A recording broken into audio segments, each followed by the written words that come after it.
mga kaunggoy.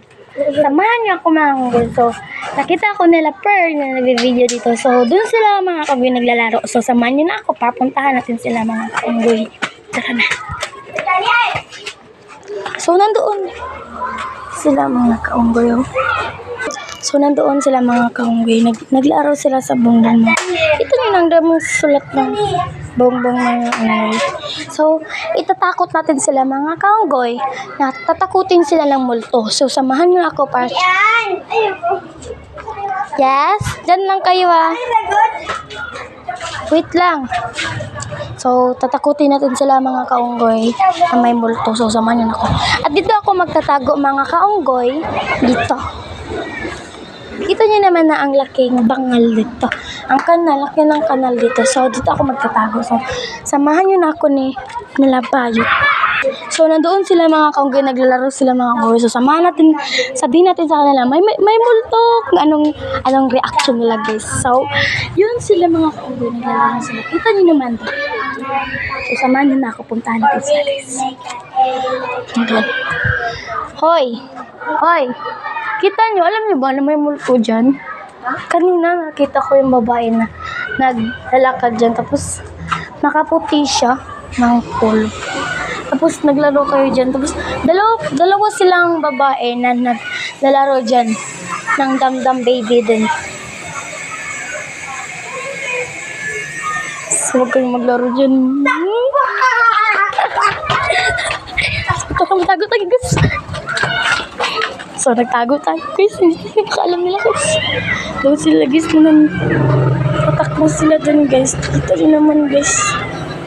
Kita nyo, tatakbo sila. So, nandoon sa puntahan natin. So, yun. Nagtakot sila, guys. So, puntahan natin sila.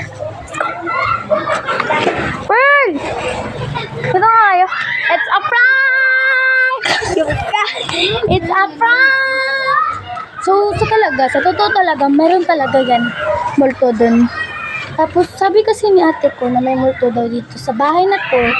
Tapos, sao na menteryo pa rin dito. Hindi siya menteryo. Menteryo Sapa to, kulay to dito. Tapos, kulay daw to dito. Tapos, naaman kay himo na ni siya balay. Nagsok-sok na to. Pero, nahimo na siya balay. So, naadoy ka na, gahimo sila ka ng,